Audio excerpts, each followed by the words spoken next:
Good Monday morning. It is another episode of Chopping It Up with Cador. Of course, I'm Perry White, and he's the legend himself, the Hall of Famer, Roger Cador. Good morning, Coach. Good morning, Mr. PJ White. you get to that mic, man. There you go. PJ White, you're the man. So we're going to start the show off this morning. First of all, if you're out there watching and you hear my voice, be sure to hit that subscribe button. We'd like to get your support. Hit that subscribe button, get a notification every time we go live, all right? Now let's jump right into it. Today's guest is a guy that when I was young, Coach, he was a guy just like you who was very talented at what he did. He was great at what he did. Matter of fact, I saw him on television a lot because he covered HBCU football. When I was growing up, that's what I saw him doing. SWAC championships, SWAC games of the week, whether it was BET, whether it was ESPN, it was all of that. And I want to welcome him to the show because this is his first time here with us on Chopping It Up with Cador. He came to chop it up with us this Monday morning. So let's welcome to the show my man, Mark Gray. Good morning, Mark. How y'all doing, Coach? Mark, you're looking good, man. You're looking good. Hey, I'm just trying to keep up with you, player. Mark, it's good to have you on this morning. Let's talk. What is that on your shirt, man? Let's talk about that on your jacket. What is that?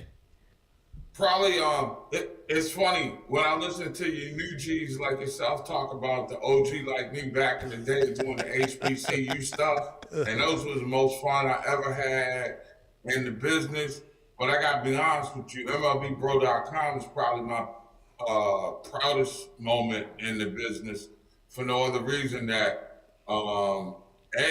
it's Black American brothers and sisters talking about the game we love, Coach, and that's baseball. Yeah. And, we got some great news that we're now officially in partnership with Major League Baseball right now. Great. To produce Black American baseball content for a number of their platforms. So MLBBro.com is where we're at. We launched 2 years ago. I got to give mad love to Fox Sports' Rob Parker and J.R. Gamble, who kind of conceptualized it after we had a conversation at the All-Star game. I believe that was 2018 in D.C. And here we are 2 years into this thing, moving forward and fixing the myth that Black folks don't play baseball, and we know better than that. Yes. B, there are no Black baseball fans, and we know better than that. And so, we even got 4 brothers on Team USA, despite what happened last night. So, I kind of been floating on cloud 9 for the last couple of weeks. But you know how it is. After you leave spring training, the season starts, and I'm ready for the grind. Well, I tell you what, this World Baseball Classic is showing people coming out of the pandemic and the energy that these countries have and the excitement. And you could see even the players are excited about being a part of all of this. And I think some of the thing that is missing in the USA baseball is the energy that is being displayed by the fans. I'm wondering if Miami is still able to stand up this morning. There's so much life and with the Mexican fan in Phoenix and what is happening in Japan. I mean, just think about all around the globe, the excitement that we're having with baseball. I mean, it's a great thing. I kind of would like to rather see it myself played near a little bit closer to the end of the regular season than the seasons that they're going to have it, make like after the World Series. I'm not quite sure you're getting adequate representation of the quality of baseball that's being played around the world because these are effectively spring training pressure baseball games with guys who aren't quite in baseball in shape. I think we saw that with Team USA last night and the fact that that game was lost on the hill. Pitchers aren't ready for the intensity of the moment that they're under right now. We have pitching staff wearing red, white, and blue that just couldn't locate the off speed. They couldn't get the fastball over. And then once you make a couple of mistakes, man, balls were flying out of the ballpark. But it's going to be interesting to see how Team USA bounces back. But, everybody wants to be there. Everybody seems to have a great deal of pride. So they're going to have to put on their, big old stars and stripes stirrups and come back out there and get it in to make amends for what was a disappointing loss that you got to put on a pitching staff last night. I know you and I spoke about an event that is going to take place in July at the All-Star Game with the HBCU All-Star Game. I think that is something exciting for kids. I mean, to be able to be in the same park, in this same area where you're going to have some future Hall of Famers who plays the game, they'll be there. Well, Coach, let me jump in and say, if it hadn't been for people like you, then I don't even think we're having this concept brought to life. And you got to give mad props to Ken Griffey Jr. for wanting to come off in Seattle at their All-Star game. But, before they started laying tracks on the Underground Railroad, they had to start digging out the tunnels. And you was one of the people that was digging us out that tunnel, bro. And as we build towards this thing, I'm looking forward to chronicle the stories like yours and in the context of the game, because oftentimes the legwork is done when other people get props. And those of us who know your story and know what you did at Southern really are appreciative of what Major League Baseball is recognizing, but I don't think they fully understand nor comprehend what you had to do when you was building that tunnel to the majors.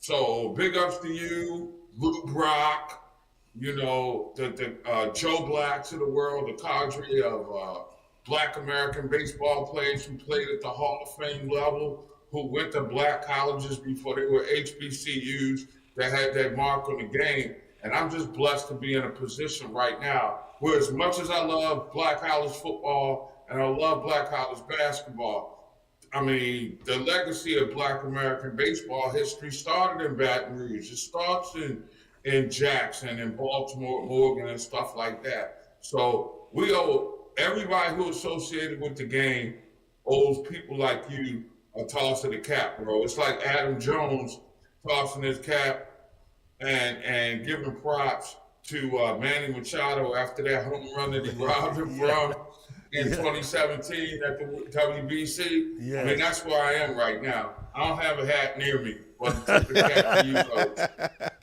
Yeah, that's pretty good.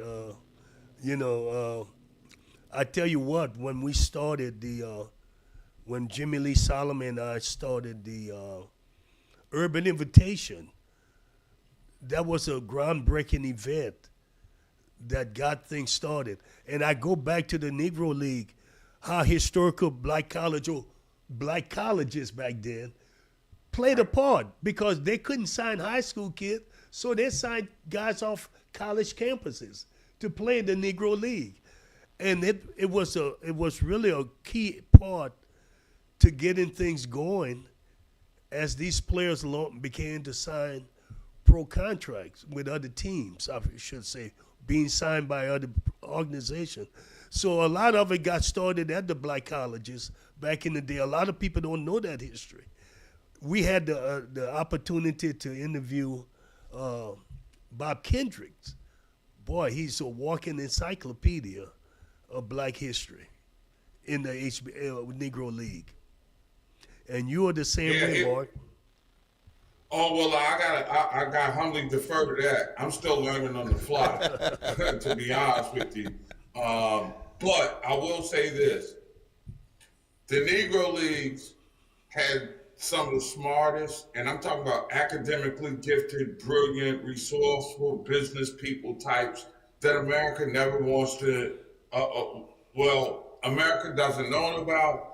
And if governors like Ron DeSantis in Florida have their way, they won't know about it, because just as they did with the Hank Aaron biography that they took off the shelves in the less than great state of Florida because it made people feel uneasy Well, the truth is, it represents a triumphant look at people's ability to overcome, and they don't want you to see that. We got to be out in front on that. And the Negro League player who was being educated at Black College or HBCU, as it's now called right now, was a businessman in his community. He was a scholar on campus, and he was a hell of a baseball player that was denied access to the game.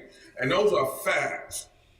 I mean, there's just no getting around it. And you can have the books all you want, but baseball is not the game that it was. It is now without the impact of black players. Black players, HBCU, Negro League players saved the game in this country because there was a boring brand of baseball that was being played that fans were being turned off. And the Yankees were so good that it was just like, okay, let's just hang another banner for about 12 to 20 years. And it got boring. And then you started having the influence of the Cardinals, who signed the Lou Brocks and the Kurt Floods and the Bill Whites that people don't even talk about. Then came a fellow you might have heard of named Bob Gibson, and the rest is, as they say, is history. I mean, so when you can consider the academic brilliance of the gentlemen that played in the Negro Leagues, the commitment and love for the game that they showed when the game turned its back on them and really treated them like second-class citizens, and then the resilience that they showed to overcome everything that was going on socially. I mean, it's an unbelievable story and a saga that needs it to be told. And it's just unfortunate that in a state like Florida that has 15 teams who practice in that state, many of whom who have Black American players, they don't want you to read about Hank Aaron or Roberto Clemente because it doesn't pass the media library test is sickening. But I go in there facing cyberspace, and I don't care about that. Hey, Mark, let me ask you this. You said something there about baseball had reached a boring point and had to re-energize what it was to bring people back into it. Do you think what they say, what all goes around comes back around, do you think we're back at that boring state of baseball right now? I think that's why we had the rules changes in the game that are going to bring more athleticism back, which is in fact what brought sex appeal and entertainment value back to the game. I mean, that you had that time where, like, I guess between when the Babe Ruths and the Lou Gehrig's were retiring and passing away and moving on and things like that, and you had Negro League teams that were finding it difficult to find venues. What happened was the entertainment value of the speed game made it like, well, you come to DC right now, there's Howard University Hospital. On the grounds of Howard University Hospital was Griffith Stadium. Griffith Stadium was where the Senators and Walter Johnson played. However, the Senators were so bad, they had difficulty drawing fans. So what did they do? They brought Josh Gibson and the Homestead Grays down to split their home schedule in DC, and they made boatloads of money to really solidify, I believe at that time it was the Negro American League. And the next thing you know, baseball gets back on top, and it almost starts turning its back on Black American players. Well, we kind of have seen that here in modern times. I think much of it started with the fact that Kurt Flood pushed back for free agency, which has allowed guys to get these, $500 million contracts, $50 million a year. And it really pretty much cost his life. So we can't look at it from a financial perspective because teams are still making money and they're still getting people to come. They're still putting butts in seats. However, the new generation of fan doesn't like that, the shift. They didn't like The chicks dig the long ball mentality. They want to see good defense, station to station baseball, exciting play. And analytics have made the game boring. We don't care about spin rates, launch angles, how fast the ball gets out of the ballpark. We want to see timely hits, steals, double steals if you play, hit and run, the squeeze and stuff like that. So, Perry, to your point, that's what's going to bring the excitement back to the game this year. You got the pitch clock. I like that. It's going to move the game along. So they had to do something with the on-field product, and I think they addressed that. Now I think the next domino to fall has to be more Black American players, and you create social icons like we had with Reggie Jackson as an example during the late 70s and early 80s. Somebody to cross over. If Griff Jr. doesn't get hurt or he plays on the East Coast in New York with the Mets instead of Seattle, we're probably talking about something iconic with him. But you think about it, That's right. Perry, how many people still had Griffies that never watched him play? The sneaker, that is. You talking about it in today's time? Yeah.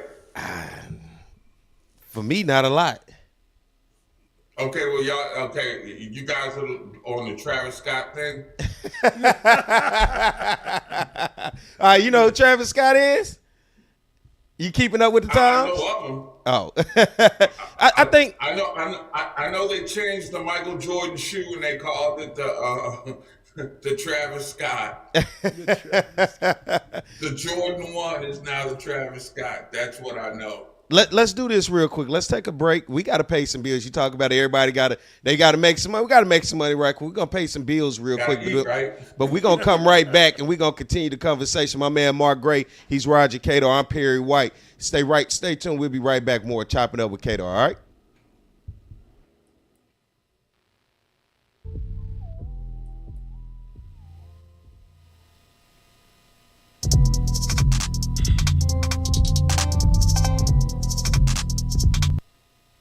Looking to get some keys made, locks rekeyed, or a wide variety of new and used safe? Then look no further than the trusted choice of African Safe and Lock. Conveniently located off of Government Street in Mid-City, Baton Rouge. Trust the expert locksmith at Alfred for all of your residential, commercial, and industrial lock and safe needs. Trusted by Baton Rouge and me, Roger Cador, to protect what is yours since 1946. Take your fun full throttle with a single touch. There are places to fly high, swing low, or make the old bell ring. Your targets are in sight. Better your game by playing ball of almost every variety. Need to catch your breath? There's a place for that too. Countless ways to play beyond the swing sets. BRAC, we're more than a playground. It is time to trade in your isolation for celebration, to break out and get away. And at Baton Rouge Metro Airport, you'll get away a lot quicker. BTR is way closer, more convenient, with easy parking, check-in that's a breeze, and non-stops and short hops to anywhere you want to go. So get back to your life and be quick about it. Baton Rouge Metro Airport. It's about time. FlyBTR.com. Have a passion? We've got the place. Gear up for where the rubber meets the mud, or stir up memories of a lifetime. Reach new heights. Gravitate towards something out of this world. Even travel back in time. You might like a little drama in your life, or get in touch with your inner nature lover. Release some pent-up energy while you're at it. There's plenty to do beyond the swing sets. BRAC, we're more than a playground. Hey, Coach Roger Cador here. There's something about teamwork that brings the best out in any business. When I need a tow, I call Roadrunner Towing. Roadrunner's 4 generations strong and homegrown right here in Baton Rouge. Thanks, Coach. There's no job too large or too small. Call Roadrunner for quick, reliable, exceptional service. We don't want an arm and a leg. We just want your toes. And remember, take time each day to be a blessing to someone. Thank you. Getting a letter from the IRS that you owe back taxes can be scary, but it doesn't have to be. Call Go Tax Resolution in Lafayette at 337-420-1040 today. We'll help stop garnishments, levies, and seizures immediately. With over 35 years of dealing directly with the IRS, our team of local professionals will help you pay the least amount possible. So if you owe back taxes to the IRS, you need help. Call the tax professionals at Go Tax Resolution in Lafayette at 337-420-1040. Your go-to tax relief. It is time to trade in your isolation for celebration, to break out and get away. And at Baton Rouge Metro Airport, you'll get away a lot quicker. BTR is way closer, more convenient, with easy parking, check-in that's a breeze, and non-stops and short hops to anywhere you want to go. So get back to your life and be quick about it. Baton Rouge Metro Airport. It's about time. FlyBTR.com. With over 60 years of combined experience, Kathy Sherburne and Anna Barnett bring a wealth of knowledge and excitement to the framing industry. Keeping strong to the Louisiana culture, Acadian Frame and Art has numerous local artists and sports team memorabilia for their customers to choose from. Whether you're creating a gallery-like setting in your office or simply looking for some fun art for your kids' playroom, Acadian Frame and Art is your one-stop picture framing spot. Call 225-927-6129 or go to www.acadianframe.com.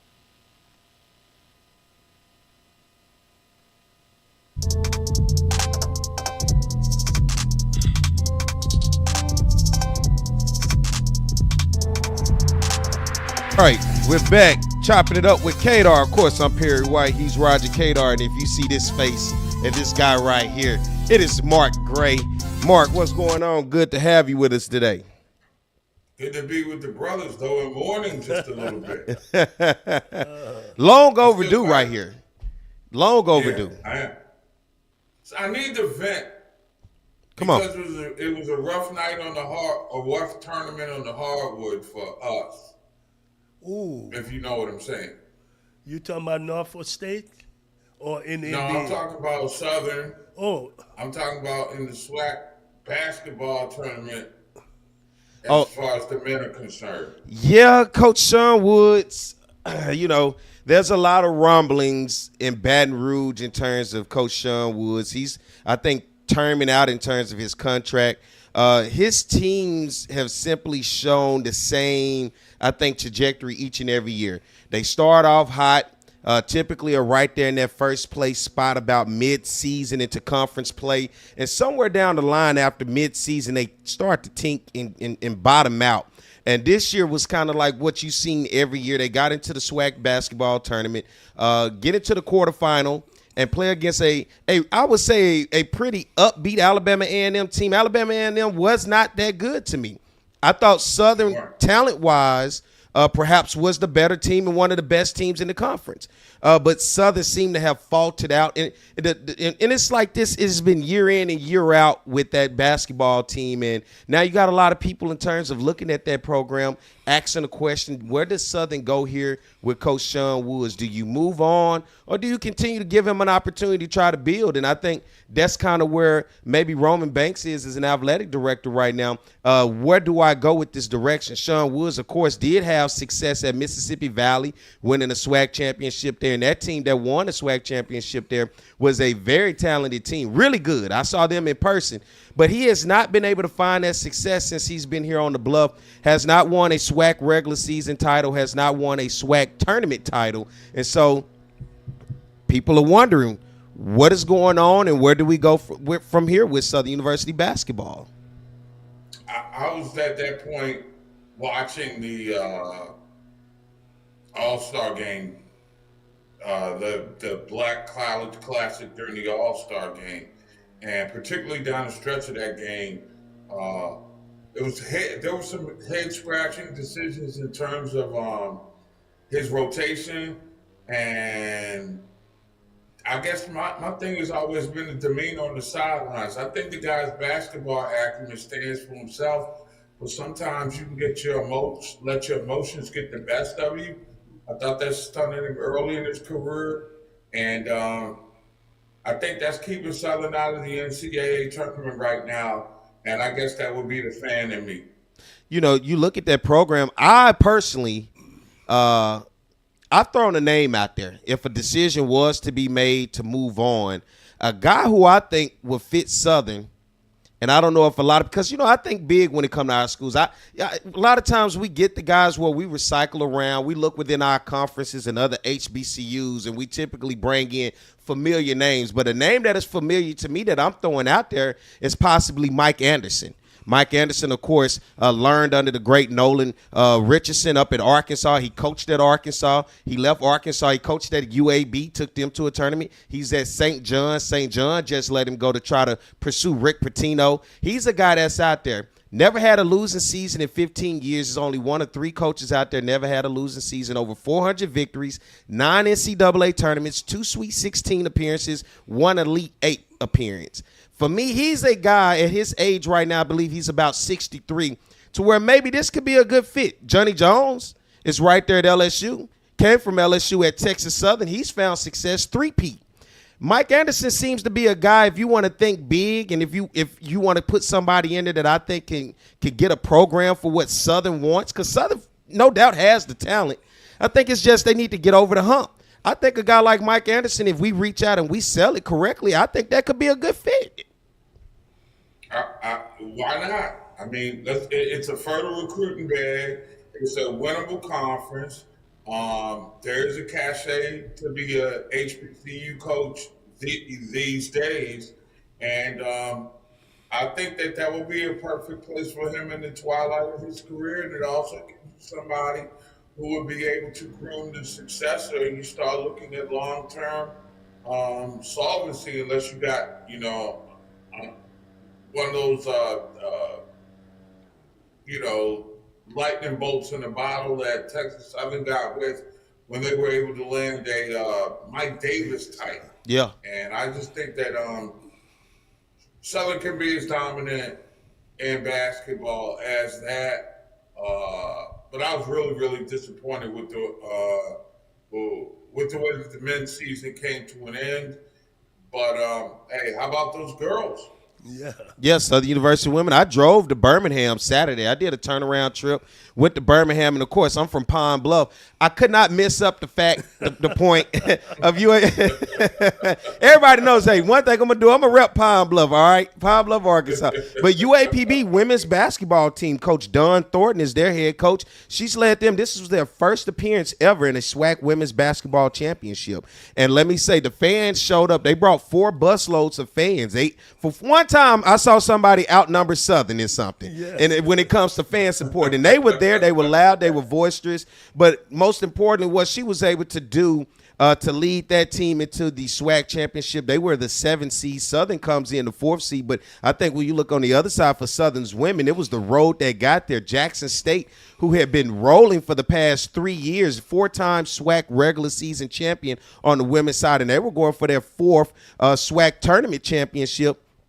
And how about a last-second three-pointer as time expired by Southern University to beat them in the semifinal by 1 point, made SportsCenter top play, number 1 play, and Southern University women advanced to the championship. And so when I went, that was interest on both sides. First, I had to see if it was Pine Bluff's first time, would they win it? I wanted to be in attendance. I was there when the men won it in 2010 against Texas Southern in Shreveport, and ultimately went on to play Duke in the NCAA tournament. They beat Winthrop in that play-in game. And in this one, I said I had to be there. If they were going to do it, at least it was against Southern. I was there. I had interest on both sides. But the Jaguars, Southern University women's basketball, and shout out to Coach Carlos Funches and his team. This is his 2nd championship at Southern. This is Southern's 6th women's championship overall in conference. And, man, it was a heck of a game. Pine Bluff looked like they controlled that game for pretty much about 3.5 quarters.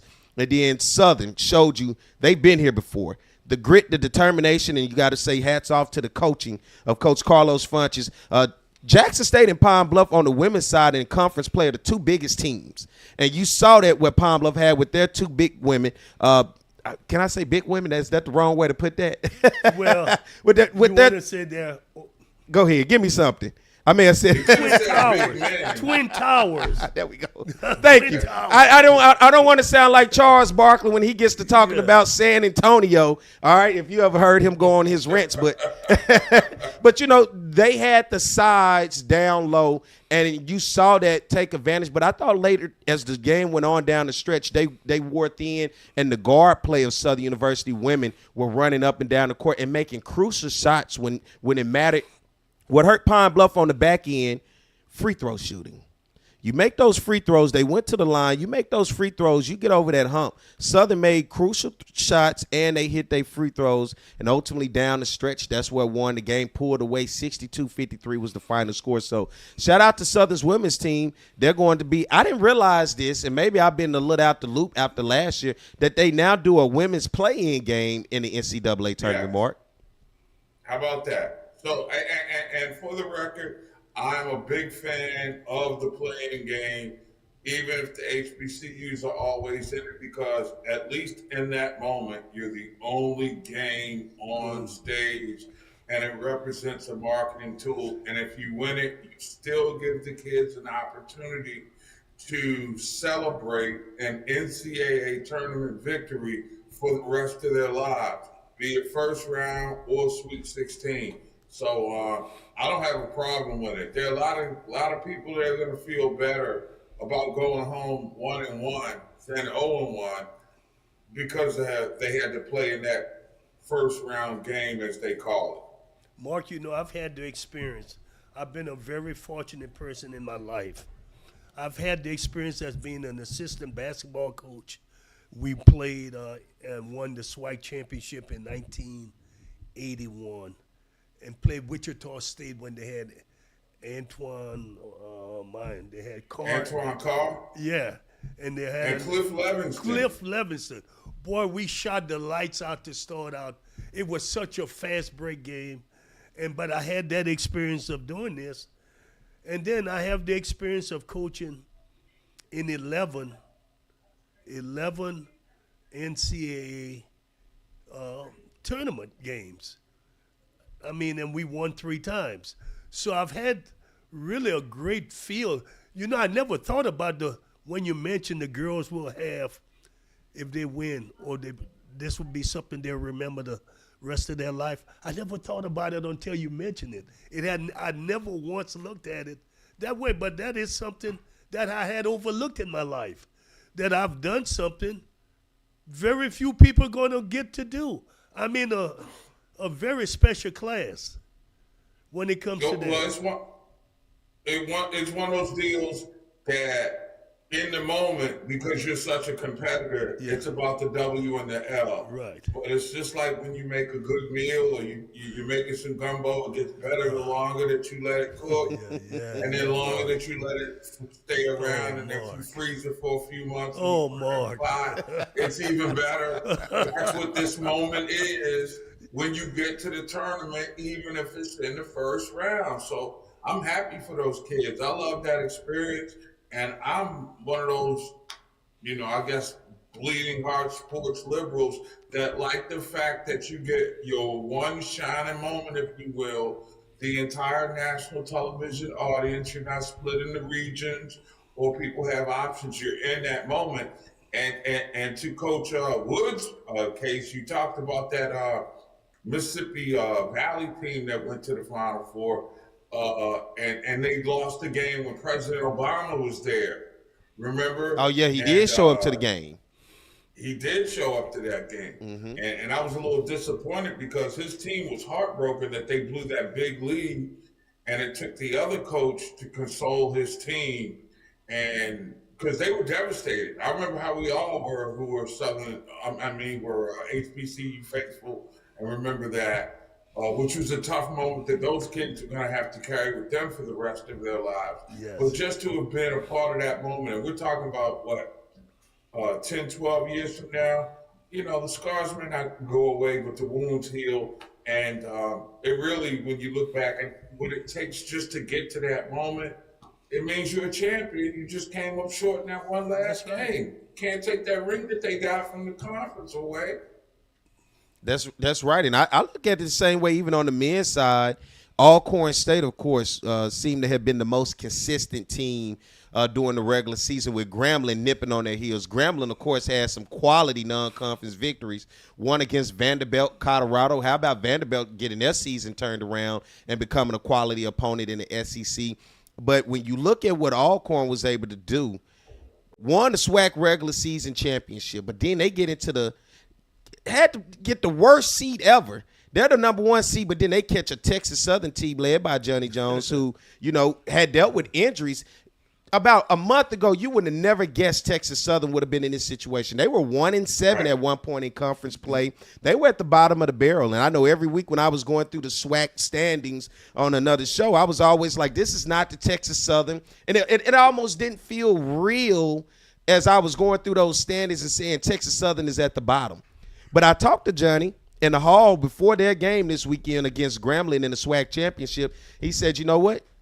We just got healthy at the right time.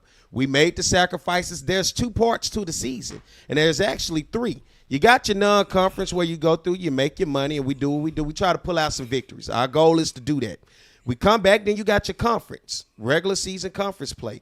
But when you get the tournament, all you got to do is win 3 games, and you're in. So he looked at it as, if we can get healthy at the right time, we can win these 3 games. We can walk away with the tournament championship and get the exposure that you're talking about. And that formula worked for him, getting guys back, sacrificing. All you got to do is get in the tournament. And they got in there. And, of course, getting the upset, beating the number 1 and the number 2 seed. The 2 best teams in the conference had to go through Texas Southern, and they were able to get it done. And now they're headed to the NCAA tournament. That's big. And go figure. What happens if they win a game?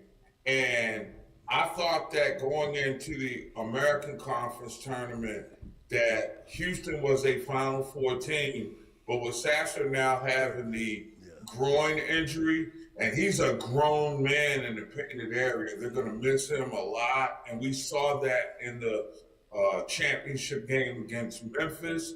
I thought Houston was a Final Four team. Groin injuries are kind of tricky. You don't know how long you can play the athlete or play them. It's going to throw the rotation off. Houston looked a little off. Not a good look for them going into the tournament. I got to rethink my brackets because I was coming in. I had 3 of the 4. I think I might get 2 of the 4 right now, but at least I got a couple of hours to work on it. Good luck on that bracket because it's called March Madness for a reason. That's why it's called. This is going to be one of the Madden tournaments for those who participate on those games of chance. And only bet where you can afford to lose there you especially go. In this tournament, because you could come out broke by Friday. Yeah. Right now, if you were to look just eyesight, and for me it's tough, who would be a favorite to win it all for you? Just one. Fashionably, I would say Kansas, because I think they got the balance both on the sideline and on the floor. They're big, they're athletic, they got great guard play, but the health of Bill Self is something that can't be underscored in terms of pushing the buttons and understanding that team. So I'm going to go back with my default. I'm going to go with UCLA. I like UCLA's guards. I like Tiger. I like the and Jaime. In that backcourt, they're real tough. They play tough defense for Mick Cronin. Again, they're just big enough on the inside, and they got athletic wings.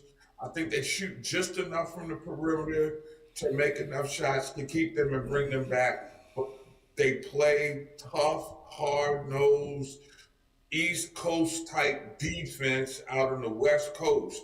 And I don't think we've seen that with a UCLA team since maybe Jim Harrick. I mean, they play Ben Howland, I'm sorry. Yeah. So UCLA to me is a team that I've got my eyes on. And I'm not quite sure we've seen them play the best that they can offensively yet, but their defense is going to travel, and that's big in the tournament, particularly in the later rounds when you don't have your legs. So I'm kind of feeling that UCLA team, but just because I put the kiss of death on them, they'll probably go out in round of 32. Listen, go ahead. I like the coach at UCLA. I think he can really coach good. And I think it's going to make a little different too. So I sort of like Alabama, but they makes too many turnovers. They're long and athletic, but they do have a tendency to turn the ball over a lot.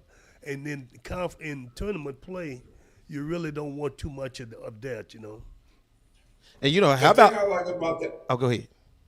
The SEC is the athleticism.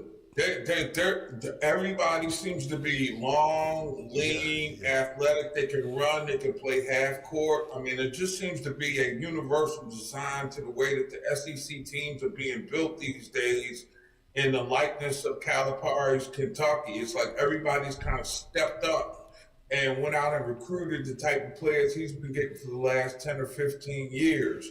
So I think that's people have adjusted. I've always thought the SEC wasn't the most athletic, certainly one of the top two most athletic teams or conferences in college basketball. And suddenly that's changed too, because I was looking at the Big 12 and where they used to play this plodding brand of basketball. They've got athletes right now. And I'm going to tell you something.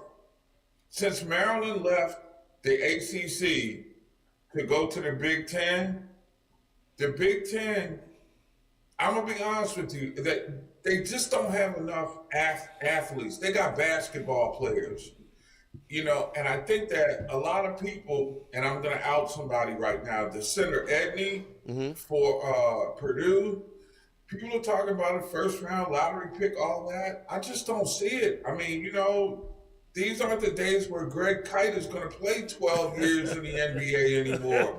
He reminds me of Greg Kite. That's a big body that would have played well for the Boston Celtics when Danny Ainge was a teammate and not a former member of the front office. I just don't see it. And I think they're real vulnerable. I'm looking for them to be done by Saturday or Sunday. I don't have a bracket in front of me. I don't know if they're in a Thursday, Saturday, or a Friday, Sunday moment. But there's something about Purdue that just reeks of overrated for me. I see Matt Painter not as a Final Four coach, but a Sweet 16, Elite 8 coach. I don't know if they're athletic enough, but boy, they can shoot. We got about 3 minutes before we take a break, but you and I had a funny conversation. So I got my favorite Confederate team, if we're gonna go back and say that. So the Razorbacks, Arkansas, they made the tournament. So I'm pulling for my favorite Confederate team, the Arkansas Razorbacks, in the tournament. And I think what Eric Musselman has there, they were a team like Texas Southern, dealt with injuries. This was a team a lot of people had going to the Final Four. They made it to the Elite 8 last year, had to go against Duke. They're getting healthy, getting Nick Smith Jr. back. I think this team down the stretch can be a potential dangerous team. And another team out of the SEC is Texas A&M. Although they lost to Alabama, I like Texas A&M. But one of the biggest storylines, North Carolina last year playing against Kansas in the national championship, and this year not making the NCAA tournament. Boy, if you Armando Bacot, you got to thank your God above for the blessing of making that $500,000 in name, image, and likeness money, which brought him back to school, because that was a bad look from a draft standpoint for him to be the best player on the first Carolina team in like 33 years to not make the NCAA tournament. Scouts have a tendency to want to put that brand on players who the big fish on the underachieving program. And I think he's in that number this year. But yeah, that is a shocking turn of events. You could have taken the whole house, the mortgage, the car, everything coming into the season when Carolina is returning from a national championship game with all those parts in place. I mean, you got a good point guard, Nicky Black, and he, like the team did, they just leaked oil, and ultimately the engine blew the ACC tournament. It's crazy. Yeah. All right, let's do this. Let's take a break, and we're going to come back. We're going to continue this conversation. He's Mark Gray. He is the man, the myth, the legend himself, the great Roger Cador, and I'm just Perry White. All right, so hit that subscribe button if y'all are watching this so you get this notification, and we'll be right back with more Chop It Up with Cador.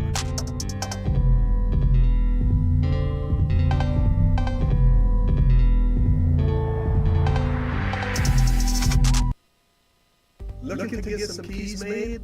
locks rekeyed, or a wide variety of new and used safe, then look no further than the trusted choice of African Safe & Lock. Conveniently located off of Government Street in Mid-City, Baton Rouge. Trust the expert locksmith at Alfred for all of your residential, commercial, and industrial lock and safe needs. Trusted by Baton Rouge and me, Roger Cador, to protect what is yours since 1946. Take your fun full throttle with a single touch. There are places to fly high, swing low, or make the old bell ring. Your targets are in sight. Better your game by playing ball of almost every variety. Need to catch your breath? There's a place for that too. Countless ways to play beyond the swing sets. Brack, we're more than a playground. It is time to trade in your isolation for celebration, to break out and get away. And at Baton Rouge Metro Airport, you'll get away a lot quicker. BTR is way closer, more convenient, with easy parking, check-in that's a breeze, and non-stops and short hops to anywhere you want to go. So get back to your life and be quick about it. Baton Rouge Metro Airport. It's about time. FlyBTR.com. Have a passion? We've got the place. Gear up for where the rubber meets the mud, or stir up memories of a lifetime. Reach new heights. Gravitate towards something out of this world. Even travel back in time. You might like a little drama in your life, or get in touch with your inner nature lover. Release some pent-up energy while you're at it. There's plenty to do beyond the swing sets. Brack, we're more than a playground.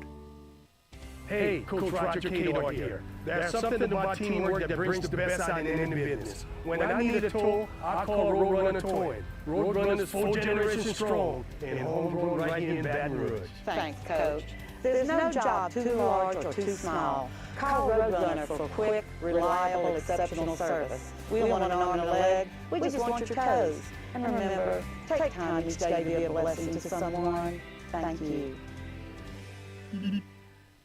Getting a letter from the IRS that you owe back taxes can be scary, but it doesn't have to be. Call Go Tax Resolution in Lafayette at 337-420-1040 today. We'll help stop garnishments, levies, and seizures immediately. With over 35 years of dealing directly with the IRS, our team of local professionals will help you pay the least amount possible. So if you owe back taxes to the IRS, you need help. Call the tax professionals at Go Tax Resolution in Lafayette at 337-420-1040. Your go-to tax relief.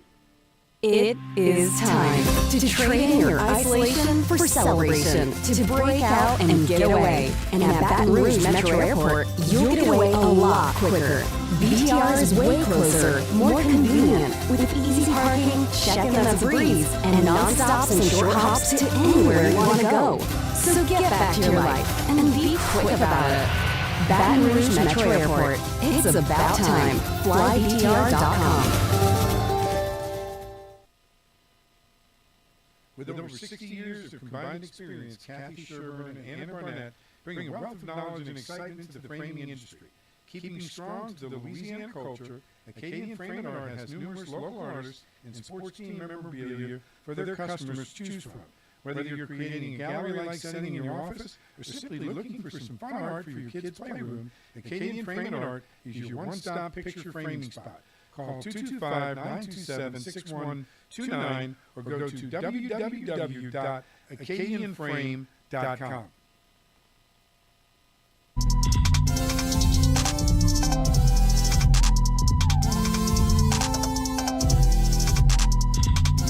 Yes, it is Monday morning, and if you hear my voice, that means you're tuned in to Chopping It Up with Cador. Of course, hit that subscribe button right down underneath this video. Be able to subscribe and get the notification every time we go live. And if not, you can always go back and rewatch, share, let people know what we're doing, listen to the conversations. And today, we're joined by my man, Mark Gray. Of course, I always tell Mark, when I was younger, I would watch all the games on ESPN, BET, and all of whatever back in the day, and he was the guy bringing it to you with the flavor because he had his own way of doing it. It just didn't sound like he was just there. You had your own flavor, and now here I am being able to do a show with him. Who would have thought? I never would have thought this day would have came, but here we are. My man Roger Cador, you're a legend. You're a myth. You are the guy. You're a Hall of Famer. You're in more Hall of Fames than anybody I know because I don't even know anybody in one Hall of Fame. So there you go. You know, CJ. This man has more Hall of Fames, and he acts like, it's just Hall of Fame. It's just another thing. We can't hear Mark. There we go. Mark, there you go. Oh, you got it? Yeah, we got you. Yeah, well, when you're in the Hall of Fame, I mean, you just exude. Yeah. It's like, oh, yeah. Hey, good to see you, probably HOF over here. Hey, Mark, I can't take that Hall of Fame banquet plaque to the bank and get a loan. They won't accept it there. There you go. It's collateral for a loan. So. Well, I mean, but it's a nice piece of furniture. Yeah. It lasts a lifetime. Yeah, it is. It lasts forever. Hey, Mark, what do you have going on your end coming up as we get ready to wrap things up here? We got HBC racing going on. Check that out. MLBbro.com. We're chronicling Black American baseball players, the history. We've got some exclusive stuff that we're working on for the World Baseball Classic, and then come April 1st, we're hitting the ground running with a whole bunch of new stuff. Check out me, David Grubb's going to be with us on a podcast that we're working on for iHeartRadio. You'll see content on MLB Network, and Rob's got his homeboy highlights. And then me, I'm just going to continue to go looking black in the day at great players and guys who contributed to the game. So that's MLB as in Major League Baseball Bro.com. Because we want to get more Black American players into the game and understand that even if you're not making an impact between the white lines, you can make an impact in the front office. You got a lot of people that are getting these jobs using analytics because of their ability to, compute and comprehend and read spreadsheets. Heck, but we're doing that at Alabama A&M. We're doing that at North Carolina A&T. We're doing that at Howard Morgan Schools of Engineering. Why can't we do that for Major League Baseball? And I think we're in a unique place where, in the front offices right now, especially if Team USA can win this World Baseball Classic. I believe it was 2017, Coach, the last time that we did it. Yes. Who built that team?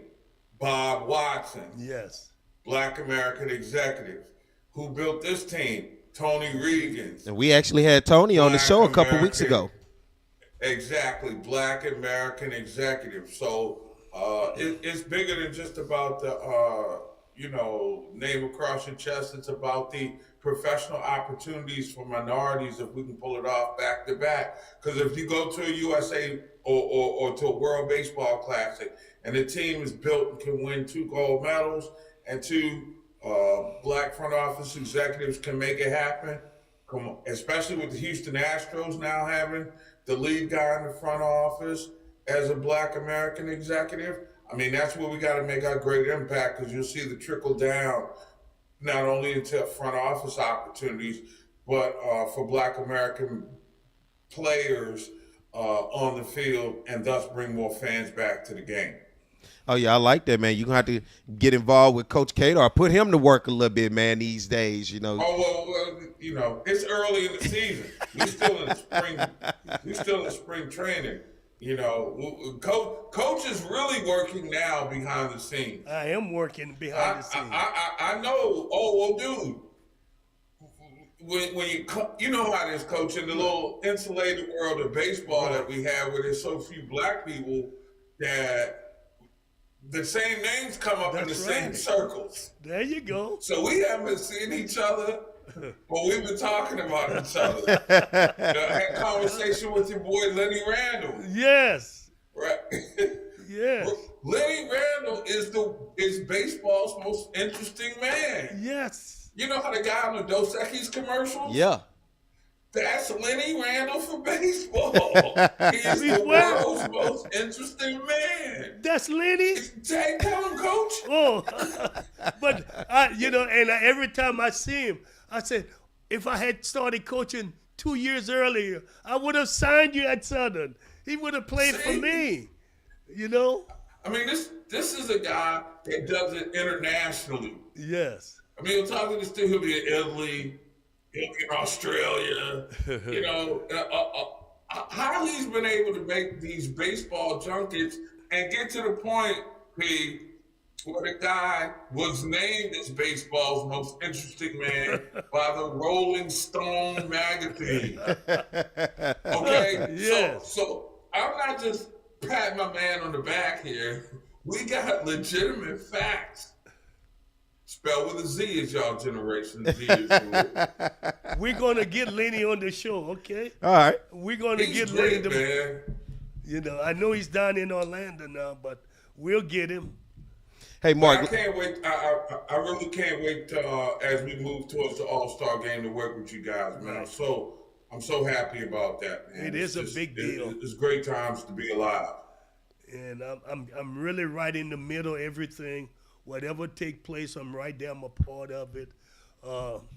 And I've been, sort of like when I was on the diversity committee with Commissioner Bud Selig. I mean, you're right in the midst of the owners and presidents and general managers. You know everything that's going on, even though you couldn't talk about it. You did get to hear about it, You had to sign it. And big ups to Bud Selig, man.